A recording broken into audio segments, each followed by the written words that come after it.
နေရောင်ကြီးဦးနှင့်အတူရွှေရောင်တဝင်းဝင်းတောက်ပသောရွှေတကုံစီတီတော်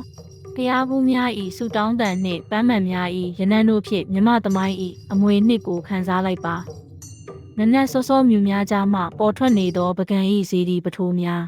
လေပူပေါင်းပေါ်မှကြည့်ရှုရသောဤမြင်ကွင်းသည်ရှေးဟောင်းမြမအမှုပညာဤအံ့ဖွယ်လက်ရာတစ်ခုပင်ခြေတစ်ဖက်ဖြင့်လေကိုတွန်းကာငါးဖမ်းနေသောအင်းသားများရေပေါ်ကျေးရွာနှင့်စိုက်ခင်းများကြားမှဤဘဝသည်မြမရိုးရာဤအံ့ဩဖွယ်ပုံရိပ်တစ်ခုပင်ရွှေနန်းတော်ကျောင်းဤအနုစိတ်ထွင်းထူးမှုများသည်မြမလက်မှုအမှုပညာဤအထွတ်ထိပ်ကိုဖော်ပြနေသည်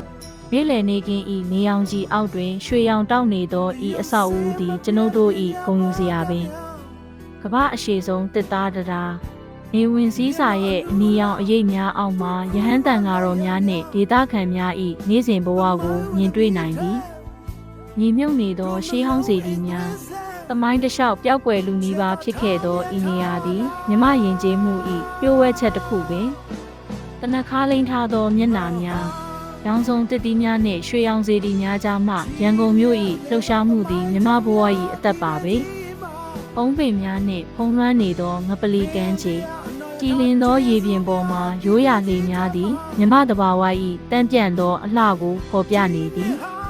လှပသောလက်ဖက်ခင်းများနှင့်တောင်တန်းများရှမ်းပြည်နယ်၏ဤမြင်ကွင်းသည်မြမကျေးလက်ဒေသ၏စိမ့်လန်းသောအလှကိုဖော်ပြနေပါသည်နောက်ဗီဒီယိုတွေမှာပြန်တွေ့ကြပါမယ်ရှင့်